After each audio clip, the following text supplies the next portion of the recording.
പ്രിയപ്പെട്ട സുഹൃത്തുക്കളെ, ഇന്ന് കേരളത്തിൽ രാഷ്ട്രീയ വിഷയങ്ങളെക്കാൾ കൂടുതൽ ചർച്ച ചെയ്യുന്ന ഒരു വിഷയം സൂപ്പർ സ്റ്റാറായിട്ടുള്ള മോഹൻലാൽ നായകനും പൃഥ്വിരാജ് സുകുമാരൻ എന്ന് പറയുന്ന നടൻ സംവിധാനം ചെയ്യുകയും ചെയ്ത എമ്പുരാൻ എന്ന് പറയുന്ന സിനിമയെക്കുറിച്ചിട്ടാണ്. എവിടെ നോക്കിയാലും അവിടങ്ങളിലെല്ലാം തന്നെ ഏറ്റവും പ്രധാനപ്പെട്ട ചർച്ച ഇന്നലെ ഇന്നുമൊക്കെ എമ്പുരാനെ കുറിച്ചിട്ടാണ്. എമ്പുരാൻ എന്ന് പറഞ്ഞ സിനിമയെക്കുറിച്ചിട്ട് ഉള്ള ചർച്ചകളുണ്ട്, നിരൂപണങ്ങളുണ്ട്. എമ്പുരാൻ എന്ന് പറഞ്ഞ സിനിമ പറയുന്ന രാഷ്ട്രീയത്തെക്കുറിച്ചിട്ട് അനുകൂലമായും പ്രതികൂലമായും ചർച്ചകളുണ്ട്. അങ്ങനെ മൊത്തത്തിൽ നമ്മൾ നോക്കിയാൽ ഇന്ന് ചർച്ച ഒരേ ഒരു വിഷയത്തെക്കുറിച്ചിട്ടാണ്, എമ്പുരാൻ മാത്രം. എവിടെ നോക്കിയാലും എമ്പുരാൻ മാത്രം. സുഹൃത്തുക്കളെ, ഇത് വളരെ സ്വാഭാവികമാണ് എന്നാണ് എനിക്ക് സൂചിപ്പിക്കാറുള്ളത്. കാരണം എമ്പുരാൻ എന്ന ഇങ്ങനൊരു സിനിമ വരാൻ പോകുന്നു എന്ന് നമ്മൾ കേൾക്കാൻ തുടങ്ങിയിട്ട് ഇരിക്കുന്ന ഒരു, കൃത്യമായി പറഞ്ഞാൽ ഏതാണ്ട് 2-3 വർഷങ്ങൾക്ക് മുമ്പ് ലൂസിഫർ എന്ന് പറയുന്ന ഒരു സിനിമ ഉണ്ടായിരുന്നു. അതിൻ്റെ തുടർച്ചയാണ് എമ്പുരാൻ. ആ ലൂസിഫർ എന്ന് പറഞ്ഞ സിനിമ അവസാനിച്ചപ്പോൾ മുതൽ എമ്പുരാനെ കുറിച്ചിട്ടുള്ള ചർച്ചകൾ നമ്മൾ കേൾക്കുന്നതാണ്, പല പല കാരണങ്ങൾ കൊണ്ട്. കാരണം ഈ ലൂസിഫർ വലിയൊരു വിജയമായിരുന്നു. ലൂസിഫറിലെ ഈ പറഞ്ഞ പോലെ സ്റ്റീഫൻ എന്ന് പറയുന്ന കഥാപാത്രം, ആ കഥാപാത്രം അവസാനം ഇവിടെ തനിക്കിഷ്ടമുള്ള, തനിക്ക് താല്പര്യമുള്ള ഒരാളെ ഇവിടെ മുഖ്യമന്ത്രിയായി സ്ഥാപിച്ചതിന് ശേഷം കേരളം വിടുന്നതായിട്ടാണ് കാണുന്നത്. അപ്പോൾ എമ്പുരാൻ എന്ന് പറഞ്ഞിട്ട് അതിനൊരു 2ാം ഭാഗം വരും എന്നുള്ള ഒരു ചർച്ച ഈ ലൂസിഫർ എന്ന് പറഞ്ഞ സിനിമ കഴിഞ്ഞപ്പോൾ മുതൽ തന്നെ നമ്മൾ കേൾക്കുന്നതാണ്. പിന്നെ നമ്മൾ കേട്ടതെന്ന് പറഞ്ഞാൽ അസംഖ്യം രാജ്യങ്ങളിൽ, ഏതാണ്ട് 1/2 ഡസനിൽ കൂടുതൽ രാജ്യങ്ങളിൽ ചിത്രീകരിക്കുന്ന ഒരു ചിത്രം, മോഹൻലാലിനെ ഒരു ഇൻ്റർനാഷണൽ ഡോണായി അവതരിപ്പിക്കുന്ന ഒരു ചിത്രം. മോഹൻലാൽ പരിപൂർണമായി കേരള കേന്ദ്രീകൃതമായിരുന്നു ലൂസിഫറെങ്കിൽ അതിനപ്പുറത്തൊരു ഇൻ്റർനാഷണൽ ഡോണായി അയാളെ അവതരിപ്പിക്കുന്ന ചിത്രം. എബ്രഹാം ഖുറേഷി എന്ന് പറഞ്ഞ ഒരു കഥാപാത്രം. അതുപോലെ തന്നെ മലയാളത്തിൽ ഏറ്റവും കൂടുതൽ മുതൽ മുടക്കുള്ള ചിത്രം, മോഹൻലാലിനെ ഒരു പുതിയ അഭിനയത്തിൻ്റെ ഒരു പുതിയ തലത്തിലേക്ക് എടുത്തുയർത്തി വെക്കുന്ന ചിത്രം, പൃഥ്വിരാജ് സംവിധാനം ചെയ്യുന്ന ചിത്രം. ആ നിലയിൽ ഒരു തരത്തിൽ അല്ലെങ്കിൽ വേറൊരു തരത്തിൽ കഴിഞ്ഞൊരു 1 വർഷക്കാലമായി ഇടയ്ക്കും പിഴയ്ക്കും ഒക്കെ ഇങ്ങനെ ചർച്ചയിൽ ഉണ്ടായിരുന്നു ഈ എമ്പുരാൻ എന്ന് പറഞ്ഞ ചിത്രം. എന്നാൽ കഴിഞ്ഞ ഒരു 2-3 ആഴ്ചക്കാലം നമ്മളൊന്ന് എടുത്തു നോക്കൂ, അല്ലെങ്കിൽ കഴിഞ്ഞ ഒരു മാസക്കാലം നമ്മൾ എടുത്തു നോക്കിയാൽ സാമൂഹ്യ മാധ്യമങ്ങളെ തീപിടിപ്പിച്ച ഒരേ ഒരു വിഷയം എമ്പുരാൻ എന്ന ഈ സിനിമ മാത്രമായി. ആ സിനിമ സംബന്ധിച്ച് എന്തുമാത്രം തരത്തിലുള്ള ചർച്ചകളാണ് നടന്നത്. ലൈക്ക പ്രൊഡക്ഷൻസ് എന്ന് പറഞ്ഞ തമിഴ്നാട്ടിലെ ഒരു പ്രധാനപ്പെട്ട ഒരു നിർമ്മാണ കമ്പനിയായിരുന്നു ഇത് പ്രൊഡ്യൂസ് ചെയ്തിരുന്നത്. അവരിടയ്ക്ക് വെച്ച് അത് ഇട്ടിട്ട് പോയി എന്നുള്ള നിലയിൽ വലിയ ചർച്ച വന്നു. അതിനെ തുടർന്ന് ഗോകുലൻ ഗോപാലൻ ഒരു മാസ് എൻട്രി നടത്തി അതിൻ്റെ നിർമ്മാണവും വിതരണവും ഇതൊക്കെ ഏറ്റെടുത്തു എന്നും പറഞ്ഞിട്ട് അതിനെക്കുറിച്ചിട്ട് ചർച്ച വന്നു. ഇത് ഷൂട്ട് ചെയ്യുന്ന രാജ്യങ്ങളെക്കുറിച്ചിട്ടുള്ള ചർച്ച വന്നു. ഇതിൻ്റെ മുതൽ മുടക്കിനെ കുറിച്ചിട്ടുള്ള ചർച്ച വന്നു. ഇത് സംവിധായകൻ എന്നുള്ള നിലയിൽ പൃഥ്വിരാജിനെ ഒരു പുതിയ തലത്തിലേക്ക് എടുത്തു വെക്കുമെന്നുള്ള ചർച്ച. മോഹൻലാൽ ഒരു വലിയ പാൻ ഇന്ത്യൻ സ്റ്റാറായി മാറാൻ പോകുന്നു എന്നുള്ള ചർച്ച. അങ്ങനെയുള്ള ഒരുപാട് ചർച്ചകൾ വന്നു. ആരായിരിക്കും ഈ സിനിമയിലെ വില്ലൻ എന്ന് സംബന്ധിച്ചിട്ടുള്ള ചർച്ചകൾ തകൃതിയായി വന്നു. അതിനിടയിൽ അവർ തന്നെ ആ സിനിമയിലെ ഓരോ കഥാപാത്രങ്ങളെയും അവതരിപ്പിച്ചുകൊണ്ടുള്ള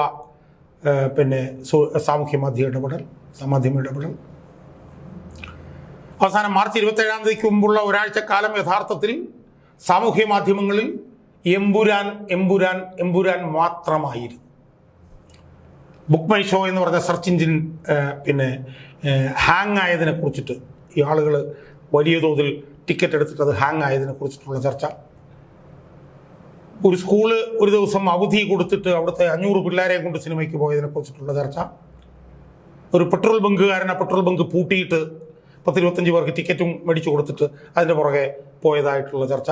കേരളത്തിൽ മാത്രം 780 സ്റ്റേജ് തിയേറ്ററുകളിൽ, ലോകത്തെമ്പാടും 100 കണക്കിന് 1000 കണക്കിന് സ്റ്റേജുകളിൽ ഇത് വരുന്നു എന്ന് മാത്രമല്ല, ഇതിൻ്റെ റിലീസിന് മുമ്പ് തന്നെ ഏതാണ്ട് 100 കോടി രൂപ ഇത് സമ്പാദിച്ചു കഴിഞ്ഞു എന്നുള്ള നിലയിലുള്ള ചർച്ചകൾ. അങ്ങനെ ആ ചർച്ചകൾ എല്ലാം കൂടെ ചേർന്ന് എമ്പുരാൻ സാമൂഹ്യ മാധ്യമത്തിൽ ഈ പറഞ്ഞ പോലെ വൈറാലിറ്റിയുടെ പുതിയൊരു നിർവചനം ആയി എമ്പുരാൻ മാറി. പക്ഷെ അതിനിടയിൽ ശ്രദ്ധിക്കപ്പെട്ട ഒരു കമൻ്റ് ഉണ്ടായിരുന്നു, പ്രത്യേക തരത്തിലുള്ള ഒരു കമൻറ്റ്. അത് അഖിൽ മാരാർ എന്ന് പറയുന്ന ഒരു വ്യക്തിയാണ് ആ കമൻറ്റ്. നമുക്കറിയാമല്ലോ അഖിൽ മാരാർ ഈ ബിഗ് ബോസ് എന്ന് പറഞ്ഞാൽ അതിലുണ്ടായിരുന്നു. അയാളൊരു നടനും കൂടിയാണ്. അല്ല സോഷ്യൽ മീഡിയയിലും അയാൾ വളരെ സജീവമാണ്. അയാൾ പറഞ്ഞൊരു കാര്യമുണ്ടായി. അതെന്താണെന്ന് ചോദിച്ചാൽ അയാൾ പറഞ്ഞു ഇങ്ങനെ തള്ളിമറിച്ച് ഈ അറബിക്കടലിലെ സിംഹം, മരക്കാർ അറബിക്കടലിലെ സിംഹം എന്ന് പറഞ്ഞ് മോഹൻലാലിനെ നായകനാക്കിക്കൊണ്ട് പ്രിയദർശൻ ഒരു സിനിമ ചെയ്തിരുന്നു. ആ സിനിമ വരുന്നതിന് മുമ്പ് ഇതുപോലെ തള്ളിമറിക്കപ്പെട്ടു സോഷ്യൽ മീഡിയയിൽ. ഭയങ്കര തള്ളുകളായിരുന്നു. അതിൻ്റെ അനുഭവം എമ്പുരാന് ഉണ്ടാകാതെ നോക്കണം എന്ന് അഖിൽ മാരാർ ഒരു പ്രതികരണം സാമൂഹ്യ മാധ്യമത്തിൽ നടത്തിയത് ഞാൻ ഓർമ്മ. സുഹൃത്തുക്കളെ, ഈ സിനിമ കണ്ട് ഇറങ്ങിയ എനിക്ക്, ഞാനൊരു പ്രത്യേക സാഹചര്യത്തിൽ എൻ്റെ മകനുമായി എൻ്റെ നിർബന്ധത്തിനാണ് ഞാൻ ഈ സിനിമ കാണാൻ പോയത്. രാവിലെ 9:30-ക്കുള്ള ടിക്കറ്റാണ് കിട്ടിയത്. പോയി കണ്ടിറങ്ങിയപ്പോൾ എൻ്റെ മനസ്സിൽ വന്ന മനസ്സിൽ പൊട്ടിമുറിച്ച ആദ്യത്തെ പ്രതികരണം അഖിൽ മാരാറിൻ്റെതായിരുന്നു. ഇങ്ങനെ തള്ളിമറിച്ച് മരക്കാർ അറബിക്കടലിലെ സിംഹം എന്ന സിനിമയുടെ അനുഭവം ഉണ്ടാക്കരുത് എന്ന് അഖിൽ മാരാർ പറഞ്ഞ ആ കമൻ്റാണ് ഈ സിനിമ കണ്ട് ഇറങ്ങിയപ്പോൾ എൻ്റെ മനസ്സിൽ വന്നത്. എനിക്ക് തോന്നുന്നത് ഈ 100 കോടി രൂപ സിനിമ ഇറങ്ങുന്നതിന് മുമ്പ് തന്നെ കിട്ടി എന്ന് പറയുന്നതായിരിക്കാം ഈ സിനിമയുടെ ഒരു ആസ്തി എന്നാണ് എനിക്ക് തോന്നുന്നത്. ഈ സിനിമ നിർഭാഗ്യവശാൽ തിയേറ്ററുകളിൽ ഒരു വലിയ പരാജയമാകാനാണ് സാധ്യത എന്നാണ് എനിക്ക് ഖേദത്തോടുകൂടി എനിക്ക് പറയാനുള്ളത്. കാരണം ഈ സിനിമയ്ക്ക് ചിലവഴിച്ച മുതൽ മുടക്ക്, ആ സിനിമയ്ക്കയുടെ പുറകിലുള്ള അധ്വാനം, സംവിധായകൻ്റെ അധ്വാനം, നടന്മാരുടെ അധ്വാനം, യാത്രകൾ, അതൊക്കെ വളരെ ഈ പറഞ്ഞ പോലെ ദുരിതപൂർണമായിരുന്നല്ലോ. പക്ഷെ അതൊക്കെ പറയുമ്പോഴും സിനിമ ഏറ്റവും ഈ പറഞ്ഞ പോലെ പൊട്ടിപ്പൊളിഞ്ഞൊരു കലാസൃഷ്ടിയാണ് എന്ന് പറയാൻ എനിക്ക് വ്യസനത്തോടു കൂടിയാണെങ്കിലും അതിന് യാതൊരു മടിയുമില്ല എന്നാണ് എനിക്ക് സൂചിപ്പിക്കുക. സുഹൃത്തുക്കളെ, ഈ സിനിമ കാണാൻ പോകുമ്പോൾ എനിക്ക് പ്രതീക്ഷ ഉണ്ടായിരുന്നതിൻ്റെ കാരണം, ഒന്ന് ഏറ്റവും പ്രധാനപ്പെട്ടതെന്ന് പറഞ്ഞാൽ മുരളി ഗോപി എന്ന് പറയുന്ന ആ വ്യക്തി ആണ് ഈ സിനിമയുടെ പുറകിൽ ഉണ്ടായിരുന്നത് എന്നുള്ളതാണ്. അതായത് കഥ, തിരക്കഥ, സംഭാഷണം, ഇത് മൂന്നും മുരളി ഗോപിയാണ്. എനിക്ക് മുരളി ഗോപിയിലൊരു പ്രതീക്ഷയുണ്ടായി. കാരണം മുരളി ഗോപി ഇതിനു മുമ്പ് നടത്തിയിട്ടുള്ള ഇടപെടലുകൾ, മലയാള സിനിമ നടത്തിയിട്ടുള്ള ഇടപെടലുകളൊക്കെ വളരെ ആഴത്തിലുള്ള, വളരെ മനസ്സിനെ മഥിക്കുന്ന ഇതിവൃത്തങ്ങളും ചിത്രങ്ങളും ഒക്കെയായിരുന്നു. അതിൽ ഏറ്റവും പ്രധാനമായി ഞാൻ ഓർക്കുന്നത് ലെഫ്റ്റ് റൈറ്റ് ലെഫ്റ്റ് എന്ന് പറഞ്ഞൊരു സിനിമയുണ്ട്. CPM-ൻ്റെ ജീർണതകൾ എന്താണെന്ന് CPM-ൽ ഇപ്പോൾ ഇന്ന് നടക്കുന്നത് എത്രയോ വർഷങ്ങൾക്ക് മുമ്പ് ഒരു സിനിമയിലൂടെ കാര്യകാരണ സഹിതം പറഞ്ഞു വെച്ചിട്ടുണ്ടായിരുന്നു മുരളി ഗോപി. ആ സിനിമയ്ക്ക് ഓർമ്മയുണ്ട്, അന്ന് സിനിമ അന്ന് റിലീസായി കഴിഞ്ഞപ്പോഴത്തേക്കും മലബാറിലൊന്നും അത് കാണിക്കാൻ പോലും അനുവദിച്ചില്ല CPM-കാർ. CPM-നെ ജീർണതയിലേക്ക് നയിക്കുന്ന മുഖ്യമന്ത്രിയെ ഈ പറഞ്ഞ പോലെ വേദിയിൽ ചെന്ന് കൊല്ലുന്നൊരു സീനോട് കൂടിയാണ് അത് അവസാനിക്കുന്നത്. അങ്ങനെ അത്തരത്തിൽ ഈ പറഞ്ഞ പോലെ ബൂർഷയാകണമെങ്കിൽ, ബൂർഷയോട് ഏറ്റുമുട്ടണമെങ്കിൽ ബൂർഷയുടെ അച്ഛനാകണം എന്ന് പറഞ്ഞ് കൈതേരി സഹദേവൻ എന്ന് പറഞ്ഞിട്ടുള്ള ഒരു ഉജ്ജ്വലമായിട്ടുള്ളൊരു കഥാപാത്രമുണ്ട്. ആ കഥാപാത്രത്തിന് ഓരോ നിമിഷം കാണുമ്പോഴും പിണറായി വിജയനെയാണ് നമ്മൾക്ക് ഓർമ്മ വരിക. അപ്പോൾ ഇന്ന് ഈ CPM-ൽ എന്താണോ നടക്കുന്നത്, എത്രയോ വർഷങ്ങൾക്ക് മുമ്പ് കാര്യകാരണ സഹിതം യുക്തിഭദ്രമായി അവതരിപ്പിച്ച ഒരു വ്യക്തിയാണ്. സംവിധായകൻ അല്ലെങ്കിലും അതിൻ്റെ പുറകിൽ നിന്ന് പ്രവർത്തിച്ച ഒരു വ്യക്തിയാണ്. അതിൻ്റെ കഥ, തിരക്കഥ എല്ലാം മുരളി ഗോപിയുടെ. അപ്പോൾ സ്വാഭാവികമായും മുരളി ഗോപി ലൂസിഫറിലും അദ്ദേഹത്തിൻ്റെ കഴിവ് തെളിയിച്ചു. അപ്പോൾ സ്വാഭാവികമായും ഈ സിനിമയിലും അദ്ദേഹം കഴിവ് തെളിയിക്കും എന്ന് പറഞ്ഞുകൊണ്ട് അതായിരുന്നു ഈ സിനിമയുടെ ഏറ്റവും വലിയ ആസ്തിയായി ഞാൻ ഈ പൃഥ്വിരാജിൻ്റെ സംവിധാനത്തെക്കാൾ കൂടുതൽ ഞാൻ കണ്ടിരുന്നു. പക്ഷേ നിർഭാഗ്യവശാൽ നമ്മളെ ആകെ തകർത്ത് കളഞ്ഞു ഈ സിനിമ എന്നാണ് എനിക്ക് സൂചിപ്പിക്കുക. ഈ സിനിമയിൽ പറയുന്നത് മോഹൻലാൽ എന്തോ വലിയൊരു ഇൻ്റർനാഷണൽ ഡോണായി മാറി. അയാൾ ഇൻ്റർനാഷണലായിട്ട് അവിടെ ഭയങ്കര മറ്റ് ഡ്രഗ് മാഫിയകളുമായി ഇൻ്റർനാഷണൽ ലെവലൊക്കെ ഫൈറ്റ് ചെയ്തൊക്കെ നിൽക്കുന്നു. അവസാനം അയാൾ കേരളത്തിലേക്ക് തിരിച്ചു വരുന്നു.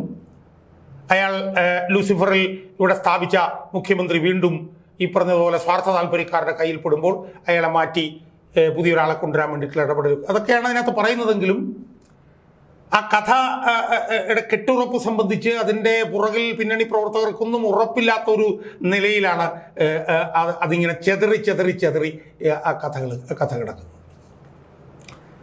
ആദ്യം സിനിമ തുടങ്ങിയ ഒരു കുറേ സമയം കഴിയുന്നത് വരെ വലിയൊരു ഈ പറഞ്ഞ പോലെ ഒരു വർഗീയ കലാപം, അതാണ് കുത്ത്, വെട്ട്, കൊല, അതിഭീകരമായിട്ടുള്ള ബീഭത്സമായിട്ടുള്ള സീനുകൾ അടങ്ങുന്ന ഒരു ഭാഗം. അത് കഴിഞ്ഞിട്ട് പിന്നെ മോഹൻലാൽ ഈ പറഞ്ഞ പോലെ ഇൻ്റർനാഷണൽ ലെവലിൽ ഈ പറഞ്ഞതുപോലെ ഡ്രഗ് മാഫിയകളുമായി ഏറ്റുമുട്ടുന്നതിൻ്റെ ഒരു ഭാഗം. അതിനകത്തൊക്കെ കൃത്രിമത്വമാണ് ആദ്യാവസാനം നമുക്ക് കാണാൻ കഴിയും. എന്താണ് പറയേണ്ടത് എന്നുള്ളത് അതിൻ്റെ പിന്നണി പ്രവർത്തകർക്കും അതിൻ്റെ തിരക്കഥാകൃത്തിന് പോലും ഉറപ്പില്ലാത്ത നിലയിലുള്ള ഒരു അവതരണമായിട്ടാണ് നമുക്ക് അതിനെ കാണാൻ കഴിയുന്നത്.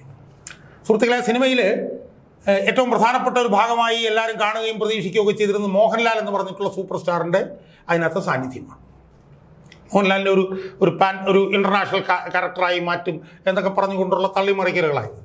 പക്ഷേ നിർഭാഗ്യവശാൽ നമ്മളതിനകത്ത് നോക്കിയാൽ കാണാൻ കഴിയുന്നത് എന്താണെന്നറിയാം, മോഹൻലാൽ പോലും ഒരു ഗസ്റ്റ് ആർട്ടിസ്റ്റ് ആയിട്ടാണ് നമുക്ക് അതിനകത്ത് ഫീൽ ചെയ്യുന്നത്. മോഹൻലാൽ തന്നെ എനിക്ക് തോന്നുന്നു 2 ഡസനിൽ കൂടുതൽ ഡയലോഗ് മോഹൻലാലിന് അതിനകത്തുണ്ടോ എന്ന് എനിക്ക് തോന്നുന്നില്ല. ആ ഡയലോഗുകളൊക്കെ തന്നെ വളരെ നിർവികാരമായി, മുഖത്തൊരു വികാരവുമില്ലാതെ ഇങ്ങനെ ഡെലിവർ ചെയ്യുന്നതാണ് നമുക്ക് കാണാൻ കഴിയുന്നത്. ഒരർത്ഥത്തിൽ മോഹൻലാലിനെ നമുക്ക് അതിനകത്ത് കുറ്റപ്പെടുത്താൻ കഴിയില്ല. കാരണം 10-70 വയസ്സിനടുത്ത് പ്രായമായി, മുഖത്തെ പേശികളൊന്നും ഈ പറഞ്ഞ പോലെ വികാരങ്ങൾക്കനുസരിച്ച് അനങ്ങണം എന്ന് നിർബന്ധമില്ല. എന്ന് മാത്രമല്ല താടിയും മീശയൊക്കെ ഉള്ളതുകൊണ്ട് ഈ നടത്തുന്ന ഡയലോഗ് ഡെലിവറിക്കൊന്നും തന്നെ ഒരു വികാര സാന്ദ്രത നമുക്ക് അനുഭവപ്പെടില്ല. അപ്പോൾ ഏറ്റവും പ്രധാനപ്പെട്ട ഒരു കാര്യം എന്ന് പറയുന്നത് ഈ തിരക്കഥ എന്നൊക്കെ പറഞ്ഞത് ഇങ്ങനെ തപ്പിത്തടഞ്ഞതുപോലെ പോവുക. 2, ഏറ്റവും പ്രധാനപ്പെട്ടത് മോഹൻലാലിന് തന്നെ ഈ പറഞ്ഞതുപോലെ കൃത്യമായിട്ടുള്ള റോള് അതിനകത്തുണ്ടോ എന്ന് നമുക്ക് സംശയം. ഞാൻ പറഞ്ഞല്ലോ 2 ഡസനിൽ കൂടുതൽ ഡയലോഗ് പോലുമില്ല. 3, അതിൻ്റെ സംവിധായകനായിട്ടുള്ള പൃഥ്വിരാജ് അതിനകത്ത് അഭിനയിച്ചിട്ടുണ്ട്. അയാൾ എന്ത് ചെയ്യുകയായിരുന്നു എന്ന് എത്ര ആലോചിച്ചിട്ടും മനസ്സിലാവുന്നില്ല. കുറച്ച് സീനുകളിൽ അയാളുണ്ട്. ആ സീനുകളിലെല്ലാം തന്നെ അയാൾ ഇങ്ങനെ ബലം പിടിച്ച് ഇങ്ങനെ വെസ്റ്റേൺ കണ്ണുമൊക്കെ ആയിട്ട് നിൽക്കുന്നതായിട്ട് നമുക്ക് കാണാൻ പറ്റും. ആ സിനിമയിൽ ആദ്യാവസാനം ഉള്ളത് വയലൻസാണ്.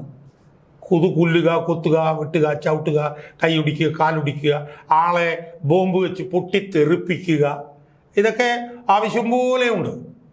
ഇൻ്റർവെല്ലൊക്കെ കഴിഞ്ഞാൽ പിന്നെ മോഹൻലാലും പൃഥ്വിരാജും കൂടെ ഒന്ന് മെയിനായിട്ട് ചെയ്യുന്നത് കൊലപാതകമാണ്. വെടിവെപ്പ്, കൊല്ലിക്കുക, കൊല ചെയ്യുക. ഇതാണ് ഇൻ്റർവെല് കഴിഞ്ഞാൽ അവരുടെ പ്രധാനപ്പെട്ട ജോലി. ഈ സിനിമയിൽ എന്തെങ്കിലും ഒരു റോളുണ്ട് എന്ന് നമുക്ക് വേണേൽ പറയാവുന്നത് ഈ പറഞ്ഞതുപോലെ പിന്നെ ഇവർക്കാണ്, ആർക്കും മഞ്ജു വാര്യർക്കാണ്. അവരും ഈ പറഞ്ഞ പോലെ നിർവികാരമായി നിന്നുകൊണ്ട് ഡയലോഗ് ഡെലിവറി നടത്തുന്നു. അതിൽ മുഖ്യമന്ത്രിയായി വരുന്ന ടോവിനോ തോമസാണ്. മുഖ്യമന്ത്രി എന്നുള്ളതിൽ ഒരു അതോറിറ്റിയും ആ കഥാപാത്രത്തിനില്ല. ആ കഥാപാത്രത്തിനെ മുഖ്യമന്ത്രിയെ തന്നെ കൊണ്ടുപോകുന്നു. അയാളെ ഒളിവിൽ പാർപ്പിക്കുന്നു. മോഹൻലാൽ കൊണ്ടുപോയി ഒളിവിൽ പാർപ്പിക്കുന്ന ഒരു മുഖ്യമന്ത്രി. അത് കഴിഞ്ഞ് മുഖ്യമന്ത്രി ഹെലികോപ്റ്ററിൽ കയറി പോകുമ്പോൾ ഹെലികോപ്റ്റർ പൊട്ടിച്ചെറി ആ മുഖ്യമന്ത്രി മരിച്ചു പോകും, കൊല്ലപ്പെടും. അവസാനം വീണ്ടും ഇൻ്റർനാഷണൽ ഡോൺ എന്നുള്ള നിലയിൽ ഇയാൾ അങ്ങോട്ട് പോകുന്നു എന്ന് പറയുന്നു. അങ്ങനെ അത് അവസാനിക്കുന്നു. കൊലയൊക്കെ കഴിഞ്ഞിട്ട് അവസാനിക്കുന്നു. വില്ലനെ ചുമ്മാ കൊണ്ടുപോയി വെടിവെച്ച് കൊന്ന് തീർക്കുന്നു. അതിനുശേഷം പിന്നെ ഇൻ്റർനാഷണൽ ലെവലിൽ മോഹൻലാലിന് വീണ്ടും ഒരു പ്രതിസന്ധി വരുന്നു. മോഹൻലാൽ അങ്ങോട്ട് പോകാൻ പോകുന്നു. എന്നിട്ട് ഇതിൻ്റെ 3-ാം ഭാഗത്തിൻ്റെ എന്തൊക്കെയോ സൂചനകൾ ഇതിൻ്റെ ഈ പിന്നെ ക്രെഡിറ്റുകൾ കൊടുക്കുന്ന സമയത്തുണ്ടെന്നും ആ സമയത്തൊന്നും നമ്മൾ പുറത്തിറങ്ങി പോകാൻ പാടില്ല, അതെല്ലാം കാണണം എന്നും പൃഥ്വിരാജിൻ്റെ ഒരു ആഹ്വാനം ഉണ്ടായിരുന്നതുകൊണ്ട് അത് മുഴുവൻ ഞാൻ അവിടെ നിന്ന് കണ്ടെങ്കിലും എനിക്കൊരു ചുക്കും ചുണ്ണാമും സുഹൃത്തുക്കളെ അതിനകത്ത് മനസ്സിലായില്ല. എന്തൊക്കെയോ പറഞ്ഞു വെക്കുന്നു, എന്തൊക്കെയോ കാണിക്കുന്നു, അതങ്ങനെ അങ്ങ് പോയി. അപ്പോൾ ഫലത്തിൽ എന്താ സംഭവിച്ചത്? ഈ എമ്പുരാൻ എന്ന് പറഞ്ഞിട്ടുള്ള ഈ സിനിമ ഇത് തലയുടെ മുകളിൽ കൂടെ പറന്നങ്ങ് പോയി, ഒരു പിടിയും കിട്ടിയില്ല. പക്ഷേ അതിനകത്ത് കുറച്ച് രാഷ്ട്രീയം പറയുന്നുണ്ട് എന്നുള്ള ചർച്ച ഇപ്പം നടക്കുന്നുണ്ട്. അതും കൂടെ പറയാതിരിക്കാൻ കഴിയും. അതിനകത്ത് കുറച്ച് രാഷ്ട്രീയം, സത്യം പറഞ്ഞാൽ ഇതൊരു മോശമായ കലാസൃഷ്ടി ആയതുകൊണ്ടാണ്. അല്ലെങ്കിൽ ആ രാഷ്ട്രീയം കുറച്ചുകൂടി നല്ലപോലെ ചർച്ച ചെയ്തത്. ഉദാഹരണത്തിന് ലെഫ്റ്റ് അതിനകത്തൊരു രാഷ്ട്രീയ സന്ദേശം ഉണ്ടായിരുന്നു. പക്ഷേ രാഷ്ട്രീയ സന്ദേശം ഉണ്ടായിരുന്നു പറയുമ്പോഴും ആ രാഷ്ട്രീയ സന്ദേശം ഒന്ന് ചർച്ച ചെയ്യാൻ പ്രധാനപ്പെട്ട കാരണം അതൊരു നല്ല കലാസൃഷ്ടിയായിരുന്നു എന്നുള്ളതുകൊണ്ടാണ്. അതുകൊണ്ട് നല്ല കലാസൃഷ്ടിയായിരുന്നു എന്നുള്ളതുകൊണ്ട് ആളുകളുടെ മനസ്സിൽ തറച്ചതുകൊണ്ട് അതൊരു നല്ല കലാസൃഷ്ടിയാണ് എന്നുള്ളതിൻ്റെ കൂട്ടത്തിൽ അതിനകത്തുകൂടി കൊടുത്ത സന്ദേശവും ജനങ്ങളുടെ മനസ്സിലേക്കും തലച്ചോറിലേക്കും കയറി. പക്ഷേ ഈ നിർഭാഗ്യവശാൽ ഈ സിനിമയ്ക്ക് എന്താ സംഭവിച്ചത്? ഈ സിനിമയിൽ രാഷ്ട്രീയം പറയുന്നുണ്ട്. ആ രാഷ്ട്രീയം നമുക്ക് അനുകൂലിക്കാവുന്ന, ഞാൻ എന്നെ സംബന്ധിച്ചിടത്തോളം പൊതുപ്രവർത്തനം എന്നുള്ളതിൽ അനുകൂലിക്കുന്ന രാഷ്ട്രീയമാണ് അതിനകത്ത് പറയുന്നത്. CPM വിരുദ്ധ, BJP വിരുദ്ധ രാഷ്ട്രീയം അതിനകത്ത് നല്ലപോലെ പറയുന്നുണ്ട്. അതിനകത്ത് കാണിക്കുന്ന വർഗീയ കലാപം ഗുജറാത്ത് കലാപമാണെന്നൊക്കെ ഉള്ള നിലയിലുള്ള ചർച്ചകളൊക്കെ വരുന്നുണ്ട്. അപ്പോൾ ആ നിലയിൽ രാഷ്ട്രീയമായിട്ടുള്ള ഒരുപാട് ഈ ഗവൺമെൻറ്റിനെതിരായിട്ട് ഇപ്പം മെഗാ തിരുവാതിര, അതുപോലെ തന്നെ കറുത്ത മാസ്ക് പിന്നെ ധരിക്കുന്നവരെ അറസ്റ്റ് ചെയ്യൽ, അതുപോലെ തന്നെ ഒരു ദുഷിച്ച ഭരണത്തിനെതിരായിട്ടുള്ള വലിയൊരു പോരാട്ടം, അതൊക്കെ ഇതിനകത്ത് വരുന്നുണ്ട്. അപ്പം CPM വിരുദ്ധ BJP വിരുദ്ധ രാഷ്ട്രീയം ഈ സിനിമയിൽ ചർച്ച ചെയ്യുന്നുണ്ടില്ല എന്ന് ഞാൻ പറയുന്നില്ല. പക്ഷെ നിർഭാഗ്യവശാൽ ഇതൊരു പൊട്ട കലാസൃഷ്ടി ആയതുകൊണ്ട് ഈ രാഷ്ട്രീയവും യഥാർത്ഥത്തിൽ മനുഷ്യൻ്റെ മനസ്സിൽ കയറാതെ തലയ്ക്ക് മുകളിലൂടെ പറന്നു പോവുകയാണ് ചെയ്തിട്ടുള്ളത്. അതുകൊണ്ട് ഖേദത്തോടെ വ്യസനത്തോടെ പറയാനുള്ള ഒരു കാര്യം, നിരീക്ഷണം എന്ന് പറയുന്നത് ഇതൊരു പൊട്ടപ്പടമായി പോയി എന്നുള്ളതാണ്. ഒരു മാസക്കാലം നമ്മളെ എന്തൊക്കെയോ ഇങ്ങോട്ട് മലമറിച്ച് വരാൻ പോകുന്നു എന്ന് പറഞ്ഞുകൊണ്ട് സോഷ്യൽ മീഡിയയിൽ നമ്മളുടെ ശ്രദ്ധ മുഴുവൻ കേന്ദ്രീകരിച്ച് നിർത്തിയ ഇതിൻ്റെ നിർമ്മാതാക്കളും പിന്നണിയിൽ പ്രവർത്തിച്ചവരും എല്ലാവരും കൂടെ ചേർന്ന് നമ്മളെ വഞ്ചിക്കുകയായിരുന്നു. ഇതൊരു മോശമായ കലാസൃഷ്ടിയായി പോയി. അതുകൊണ്ട് തന്നെ ഇതിനകത്ത് പറഞ്ഞ് ശരിയായ രാഷ്ട്രീയവും ജനങ്ങളുടെ മനസ്സിൽ കയറാതെ പോയി എന്നാണ് എനിക്ക് സൂചിപ്പിക്കാനുള്ളത്. അതോടൊപ്പം തന്നെ രണ്ട് കാര്യം കൂടി പറഞ്ഞുകൊണ്ട് അവസാനിപ്പിച്ചു. മോഹൻലാലിൻ്റെ സിനിമാ ജീവിതം വലിയൊരു പ്രതിസന്ധിയിലേക്ക് എത്തിയിരിക്കുകയാണ് ഈ സിനിമയോടുകൂടി എന്നാണ് എനിക്ക്. ഇതിന് തൊട്ട് മുമ്പ് അദ്ദേഹം ഒരു പരിഹാസ കഥാപാത്രമായി ബറോസ് എന്ന് പറഞ്ഞൊരു സിനിമയിൽ വന്നിരുന്നു. എല്ലാവരും പൊട്ടിച്ചിരിച്ചു പോയി, എന്തൊരു അബദ്ധമണിയാണ് അയാൾ സംവിധാനം ചെയ്തു എന്ന് പറയും. ആന മണ്ടത്തരമാണ് അയാളത്. അങ്ങനെ തീർന്നു നിന്ന മോഹൻലാൽ എമ്പുരാനിൽ രക്ഷപ്പെടും എന്ന് നമ്മൾ വിചാരിച്ചു. പക്ഷേ എമ്പുരാനിൽ അയാൾ രക്ഷപ്പെടുകയല്ല, അയാൾ വീണ്ടും വലിയ പ്രതിസന്ധിയിലേക്ക് പോവുകയാണ് ചെയ്തിട്ടുള്ളത്. അയാളുടെ സിനിമാ ജീവിതത്തിൽ വലിയൊരു പ്രതിസന്ധി അയാൾ ഇനി നേരിടും എന്നുള്ളതാണ് ഒന്നാമത്. രണ്ടാമത്തെ കാര്യം എന്ന് പറയുന്നത്, പൃഥ്വിരാജ് സുകുമാരൻ ദയവ് ചെയ്ത് ഇനി സിനിമ സംവിധാനത്തിന് ഇറങ്ങരുത്. അയാൾ സിനിമ സംവിധാനത്തെ സംബന്ധിച്ചിടത്തോളം അയാൾ വലിയൊരു മിസ്ഫിറ്റാണ് എന്ന് ഈ സിനിമ തെളിയിച്ചിരിക്കുന്നു. അതുകൊണ്ട് മൊത്തത്തിൽ പറയാനുള്ളത്, എമ്പുരാൻ എന്ന് പറഞ്ഞ ഈ സിനിമ നമ്മളെല്ലാവരെയും ഈ പറഞ്ഞതുപോലെ നിരാശരാക്കി എന്ന് പറയുന്നതിൽ എനിക്ക് ആരും മടിയുമില്ല. ഒരു പൊട്ടപ്പടമായി ഈ എമ്പുരാൻ അധപ്പതിച്ചു എന്നാണ് എമ്പുരാൻ കണ്ട ഒരു സാധാരണ പ്രേക്ഷകൻ എന്നുള്ള നിലയിൽ എനിക്ക് തോന്നിയിട്ടുള്ളത്.